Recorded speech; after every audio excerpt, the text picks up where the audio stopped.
Good evening, everyone. Thank you for coming. So, as everybody knows, this is Northwest Tester Gathering. A lot of you have already been before. Just to let you know, there's a bit of a change to the planned schedule tonight. So we have got one talk on integration testing, but the rest of it is going to be a bit of a panel. And then after the break, we've got a surprise. Very exciting. So I'd firstly like to say thank you to our host, which is Rental Cars.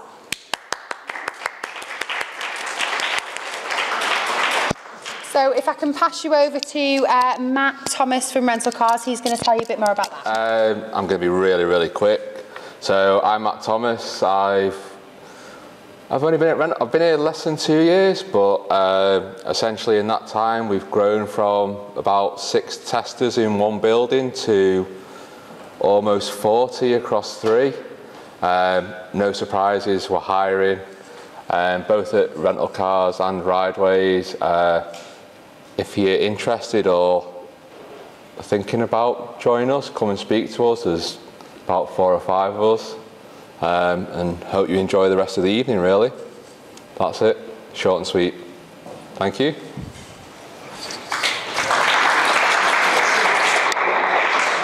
So good evening. Good evening. Come on, good evening. Good evening. You've had pizza and beer, you should be happy. So I'm Richard Leach, I'm from Rock, and we're, as it says there, proud to sponsor the Northwest Tester Gatherer. It's really good to see so many testing professionals all together. It's all about sharing experiences, sharing knowledge and things like that. So hopefully everyone will take something away from today that they can take back into the office tomorrow and start implementing. For those of you who don't know much about Rock, just very quickly, we've got a philosophy about making software work. We are a software testing consultancy.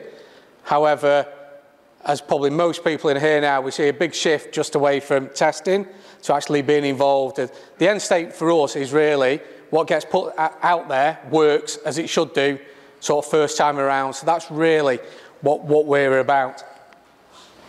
We work with a lot of sort of global large companies, people on there like Unilevers, Linklaters, those types of people. So we work on big sort of like long-term engagements with these global clients. And we do this from, we've got, if you've not been to Chorley, who's been to Chorley? 1, 2, 3, 4. It's the centre of testing. It is. It really is the centre of testing. Global, the global centre of testing. And that's because we've got our test lab up in there. It's a 150-seat purpose-built sort of test lab in there. We have, which the majority of our testing operates from. We do have people on site as well, and we do work with people like the Home Office and that where we work on their sites as well. But that's where we are.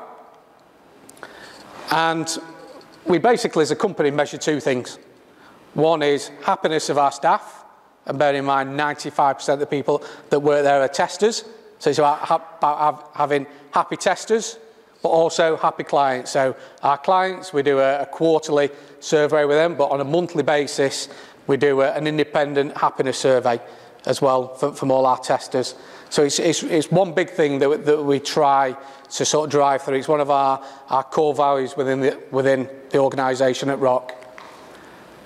That's based around our employee promise. It was our testers came up with this, about having an inspiring, rewarding and enjoyable sort of environment to sort of test in.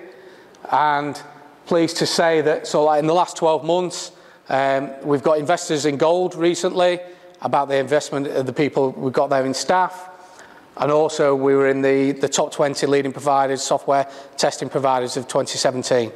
So we're quite proud in terms of what we do. Anyone went to Test Expo in London? So this was the end of October, so there's about 400 sort of test professionals went there. And their theme was about mind the gap, and actually one of the key things that we're talking about was how technology was going forward, and in terms of testing, and how testing needs to keep up with that technology, and this perceived gap between where testing is and where technology is going to. and how to bridge that gap in terms of what we do as test professionals, in terms of what the business is requiring from us. So our little thing before we can move on to actually get to probably why you're here this evening, in terms of listening to people, is we did a survey of all the people that are at Test Expo. So there's about 400 test professionals there about in terms of where they see themselves now and where they see themselves in the future, and where they're, most importantly, where the organisations that they work in see themselves in the future. So it's not just about them, it's about where the organisation want testing to be in the future. So we did the survey, we've done a lot of analysis on that, and we've got our take on that. So if anyone's interested, and a lot of people talk about the sort of tester of the future, a lot of it's around this really, which is about what is testing going to be, what's the tester going to look like in the next 2 years, the next 3 years. So if you've got any free time, please go to our website, you can register there, you can get onto the webinar. If you can't sit in on live before it, then it will be available as a recorded webinar as well. So, so that's us. So we're proud to sponsor this, and thanks Rental Cars for great facilities here, but also from the Northwest Taster Gathering people, Amy, Ken, and the rest of the broader people that get involved in this. We really appreciate everything you do for the testing community, something we're really conscious about. We want to give into that, and actually, like I say, enjoy the presentations going forward, enjoy the beer and the pizza, because I'm sure there's a break and we can have some more. But one of the proudest things I'm going to do is introduce the first speaker, which is a lad called James, who's from Rock. And without stealing his thunder, James joined us sort of 18 months ago on a graduate programme. So he came from university, never done testing before in terms of that, and he's going to talk about some of his experiences since he joined us. But most importantly, he's been involved in a lot of integration projects around API and that. So he's going to talk about his experience and what he's learned just in this 18 months he has been as a tester. Whose is that? Put your hand up. Stand up. There you go. So I'm going to hand over to James, but like I say, enjoy your evening. Okay, so yeah, I'm here to talk about API testing. Let's put my drink down. So yeah, Richard said a little bit, but I've only been testing for about 18 months. I actually applied for the job and didn't know what testing was. So all of this is really new to me, so please bear with. So yeah, I've been on client engagements, both in the test lab and on site. So I've been down south for around about 12 months. And now I'm back in the office. I'm now working some innovation projects. So I'm doing some research around what I've actually been doing for the last 12 months. So this was me a couple of weeks ago. So what I'm here to actually talk about tonight. So I'm going to talk about integration testing, obviously, and the pains and gains of doing that. I'll stop, but Can we do silently?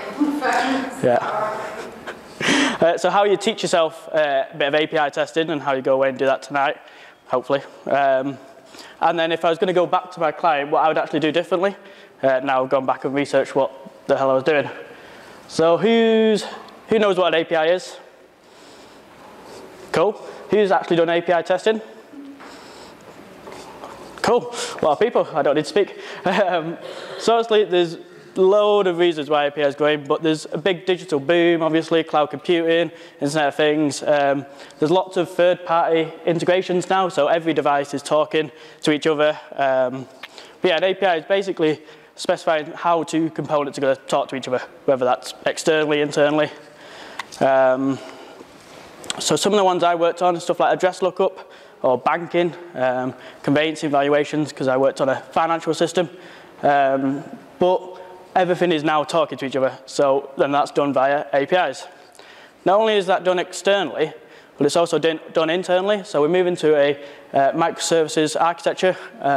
So because obviously systems are huge, we're basically separating them out and getting developer teams to work independently, working on the different code branches, different languages even, but they all interact with each other via APIs. So we have got both internal and external. So yeah, services are small, independent, loosely coupled with each other. And companies like Netflix, Google, Amazon, they're all using this architecture. So if they're using it, guarantee that we'll all be using it soon. They're setting the trend. So here's a quick example of some external APIs. So this is a cars.com. So this is an American car rental company, I think it is. And they are talking to at least five different external APIs. So we've got insurance, banking, map providers. But then if we think about like just the payment route of that, so we've got, if they decided to let PayPal integration, so we've got cars.com talking to PayPal, and then PayPal are going to talk to your banking. So there's at least 3 different interactions right there, all talking to each other via APIs. So where does API testing actually happen? So very, very simple system here. So we've got user field and then a success message. So UI testing happens there, API testing happens there. So we're completely independent from the UI. So how does API testing and integration testing actually link?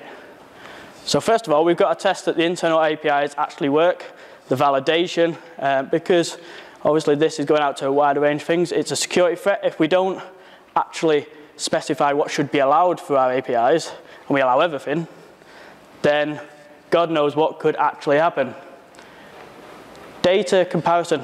Who's been asked as a tester to do some data comparison? Testing from A to B, making sure that what happened in A actually got all the way through to B. Couple, it's a nightmare. At one of my clients, we basically had a management information system, which basically took all the data from the system, put it into pie charts, and gave it all nicely to stakeholders. And we got told to test that within a couple of days. How do you test that? So basically, what we did is we pushed it all in via the API, then looked at what was actually coming out at the other end, brought that in, and compared that it was identical and nothing's happened. And we've got multiple systems. So another one of the clients I've worked on, they're bringing in a new HR system to integrate with their old one. So they're using SAP at the minute that talks to loads of different integration points. Now they're bringing in Workday to integrate into SAP. So even though this is all brand new, we know what Workday is actually going to be providing to SAP. Because we know that, we could test it straight away. We could get that data, push it straight into SAP, and make sure that nothing blows up. And then as soon as Workday is ready, it should in theory be tested. And then we've got new systems.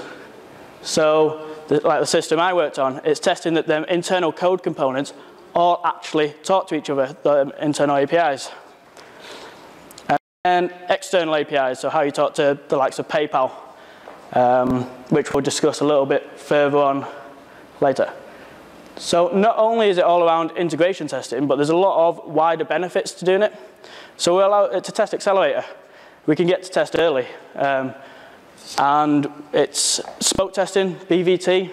So we can put this as a build agent, we can get a deployment to run, and we can see within minutes whether that deployment's actually successful or not. In-flight transactions is quite a specific one to what I was working on. It's basically, it was a mortgage system. So basically what we had to do is make sure that we put a load of cases in, applied a new version of the code, and then made sure them cases could still transition through the system. So we knew that A worked. We knew that it worked beforehand. So we pushed in a load of cases into that, and then we applied the code, and we tested exploratory testing through the other side to make sure we could still continue. Which, if we didn't do that via the API, I'd still be there right now doing it, because there's such a difference in speed for doing that. So some of the pains, because obviously it's pains and gains tonight, so some of the pains that I've seen, API validation. So if your API validation doesn't match your UI validation, then basically you're not testing what you should be testing, because you can get into a state of testing unrealistic tests. So we was pushing stuff like, if you take it into like an e-commerce site, adding something to a basket and then checking it works, but the actual item that you've added isn't available on the UI, well, that's not a real scenario. It's an unrealistic test. But if your validation doesn't actually match your UI, then you're never going to be testing what you should be. And linking with that is communication. So APIs are fairly static. Once they're built, in theory, they're a lot more static than UIs. But if that communication is not there from a developer saying, I've just updated this API and now we expect a different element, then again, you're not testing what is done on the UI. And who does automated testing? Well, as with any automated testing, we're only ever as good as our assertions. So if we aren't actually putting in the right assertions and making sure that what we're getting back is what we expect, then we could have false positives and actually be passing something that shouldn't ever pass. Test visibility. So via the UI, you can watch it. You can literally watch what goes on, and I can show you that later on. But via the API, it's fairly blind. So you could press play on a test. It'll come back 2 minutes later and say it's passed. Well, what's just passed? And if you're passing that on to different people, then you don't know what the test is anymore, which arguably you should be doing test documentation for and all your coverage metrics and all that. But if you're not, and you've got some bad practices in place, then what are you testing at the end of the day? So isolation from the UI. So at the end of the day, most of the users are going to be using the UI. So you've got to always bear that in mind. Even though you're tested via the API, you get some really good benefits from doing it, you need to make sure you're still linking back to that UI. So an example of where that went wrong for me is that we were passing a load of API tests on an environment, and then we went to go into it manually, and the UI wasn't actually deployed. So we could never, ever access it manually. But we sat there for a couple of hours like, yep, that's fine, it all passed. And it wasn't fine at all. And barriers to learning. Biggest nightmare I came across. Because obviously at Rock, we're a consultancy, so I went down south, got told on the first day, we do a lot of API testing here, and I went, what the hell is that? And then, unless I was internal on their system, I couldn't sit there and learn. So when I went home at night going, oh my God, what is this? I was struggling to find a way to actually teach myself how to do it, but I'll show you how to overcome that later on. So some gains. So I found it actually quite funny. Don't know if some people have come across something like that. But UIs are under constant change, whether that's the layout, the references, they're always changing. Like I said before, the API is fairly static, which means that we can actually start testing early. So as soon as the requirements are there and we understand what the API is going to be set up like in a schema, we can get in there and start building tests from day one. Not only that, it's very fast to test against the API. Because we're not loading JavaScript up on a web page and waiting for automation to actually kick in, we're testing straight away, which then allows us to free up testing resource to do other, well, actual testing. So exploratory testing at the end, testing the crucial components. Like I said before, we're separating the UI and the API out, which means you can do the root cause analysis. Because you've tested your API, you know that works. If you then start testing through the UI and it doesn't work, pretty sure it's probably your UI, something's gone wrong in the UI element, which makes root cause analysis so much easier. Real benefit of what we saw. And catches UI validation issues. So if anything actually goes wrong in your UI validation, your API, because it's been tested and we know it validates correctly, should always catch that, which is, again, a huge benefit, because if something's knocked out on the UI, you know that it's going to fail straight away via your API as well. You should get a graceful fallover, is what we used to refer to it as. So how do we actually get started? Has anyone tried to get started with API testing and was sat at home at night and tried to understand how to do it? No one. Hopefully tonight everyone will go away and love it. So I started with this thing called JSON server from the guys at codingthesmartway.com. And this is basically a very light way of turning a JSON file into an API system that you can actually start firing requests at. So it had no UI element to it, and purely you could watch what was being done via your API client, and you could watch the manipulation of the data on your small database system. It is technical, but it is very well documented. So anyone can really get started. They have some great videos. That's a snippet from one. I understood it, so I'm sure all of you guys can. Like I said, it's very lightweight, not intensive. To spin it up and spin it down, very, very easy. But it is simple, so there's no authentication there unless you want to get even more technical and all of that. But that was a great way for me to start. But then I came across Trello. Who's used Trello? A few more hands there, yeah. Anyone ever looked at the Trello API documentation? No, it's amazing. Honestly, the best documentation I've ever seen. I really wish all API documentation was to the same level, because it's got in their UI and accessible to everybody is all their API requests. So whether that's a get, a put, a post, then you can add all the parameters onto it. And you can do your full API testing in the browser via their site. And when I came across this, I couldn't believe it, because like I said, no other site from what I've seen is anywhere near as good as this, which basically allowed me to create a load of tests against it to help us at Rock self-learn. So I've created a load of exercises, and people can now go away, use this documentation, and build API tests, and it's accessible to everybody. So I did a little test about this. This is going to show you the speed and the difference between UI and API automation. Don't look too closely at my UI code, because I know it's not amazing. But this is me going into Trello. I've started the test. So me going into Trello, it's going to log me in, it's going to delete a load of data, and then add that same data back in. So this was used Selenium WebDriver, common tool.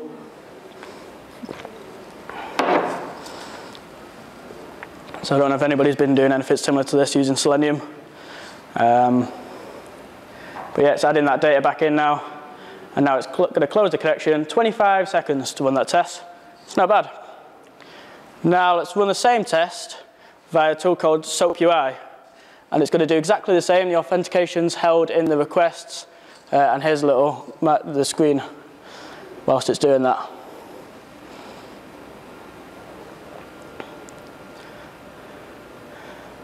Done.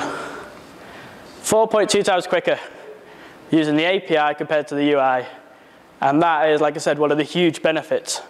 And SmartBear, the guys who bring us SOAP UI, I don't know if anybody's used SOAP UI, they're bringing out similar figures. It's saying so much quicker to use API rather than UI testing, which obviously we still need to test the UI, we still need to do exploratory testing, but if we're doing all this early testing and getting in there sooner, then the speeds that we're getting from this is awesome. I was doing that pipeline testing I was referring back to. We were seeding 450 cases in 3 hours. And then another team was doing it manually. It was taking them a week of one person to seed 60 cases. So the difference is crazy. If you allowed us the same time as you allowed a UI tester, we could seed 18,000 tests compared to their 60, which is kind of staggering benefits. So like I said, I've come back to Rock and I've now decided to do a bit of research all around this and just find the best ways to do it. So Mike Cohn, with his automated ice cream cone, I don't know if anyone's seen this before, but it's basically showing us that this is the typical automation cone. This is how we currently do it. But Mike Cohn is suggesting we flip that upside down and we start trying to automate a lot sooner. And the reason we should be trying to automate sooner is because we're getting a higher return. We're finding bugs and defects a lot sooner, which then reduces all time and effort later on. But if we're also going to do that, we should be looking to go towards a TDD approach, so that's a test-driven development, because a lot of the stuff I was doing on the client was really, really bad practices. We were building tests off the UI, and the UI wasn't even tested yet. So our API tests were based on already a UI that's got bugs in it, which is a terrible, terrible way to do it. We knew this, and we tried to suggest we change it, but we got the classic, there's not enough time to change, which I'm guessing everybody's heard at some point. But yeah, we were passing tests on a UI that was actually failing. An example of this is the actual login screen on the system. It had an element in there that should never have ever been in there, and because it was, it was actually allowing some other data to be passed in, and it was actually a security threat. But we grabbed that from the UI, put it into our API test, all going green. That was a hot fix for the client to get that fixed straight away, because, like I said, it's a security threat. And we've been testing like that for months, because we were building our tests off the UI. So we should be writing our tests before the code is developed. And if we're going to do that, we can start looking at some virtualization, which is something I've been looking into a lot lately. Does anybody do any virtualization, API virtualization? Okay, it'd be good to catch up later, because I understand it from a research perspective, but I'd love to know a lot more about it. But it's all about tasting the cake before it's finished baking. So it's testing before it's been finished built. So we can mock and we can virtualize our system before it's been built, which allows us to get in much earlier. And yeah, we're gonna find out defects straight away. So rather than waiting for it to be built and then test on top of that, once it's actually been developed, we've already tested it. So it should be an element of exploratory testing right at the end. So what we can also do with that is look at uncommon data. So for example, if you want to look at exchange rates, if you wanted an exchange rate on your system that was really low, but getting that from a third-party integration was going to take forever, because the exchange rate is never going to be the value you want to test.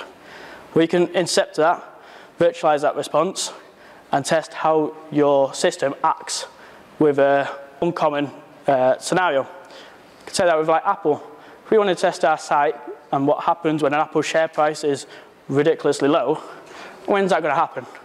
We need to test it to make sure it does work, but when realistically, from a third-party integration point, is that going to happen? So we just intercept that. So some of the benefits to doing virtualization and mocking is we're going to eliminate service costs.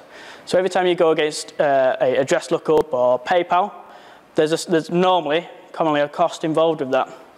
Well, if we virtualize that, then what we're going to do is we're going to stop all of them charges, which I'm sure your test managers and your stakeholders will love. Parallel working, we're going to be able to get devs and testers to be working right alongside each other. Testers testing something that's only currently being devved, which means as soon as the dev's finished, you exploit test it, you're done. You ship it out. Access the inaccessible. So we've all had environments that have gone down or behind firewalls, and actually testing that, really difficult. Well, again, if we virtualize our system, then there's no downtime. We're always available to test that. But there's some drawbacks of doing that. We can introduce bugs into our virtualization, which obviously we don't want to, but if we do, then we're going to spend time investigating bugs that aren't real life issues. We're going to have differences potentially between mock or virtualize and live, which again, we're going to spend time investigating, and it's not going to really be cost effective at the end of the day. And it's more work. You're setting up virtualization, and if you don't get time to actually implement it and test against it, then you've just wasted a hell of a lot of time. So you've really got to be good on your estimation with all of that. So some lessons learned for this is what I've found. So it's not all about integration. API testing is huge. There's lots of benefits. I've just shown you one of the speed benefits. In my opinion, we should be doing API testing right now and getting it more commonly used because APIs are growing, like we've shown, internally and externally. Everything's communicating with each other via an API. Well, we need to test that. It's fast. Like I said, I've shown you the speed difference between UI and API. Huge difference. But at the end of the day, each system's different. So I found real benefit from it, but I'm sure some of you guys are sat there now going, it wouldn't work for us. But it would be really good to understand, if we have a little chat with you later, if you think it would work and why you're not doing it at the minute. And is it just a lack of understanding? So we'll open it up for questions, whether that's just questions out here, or if you want to come and catch me and not buy me a bottle, but you can hand me a bottle of beer and chat a little bit later on.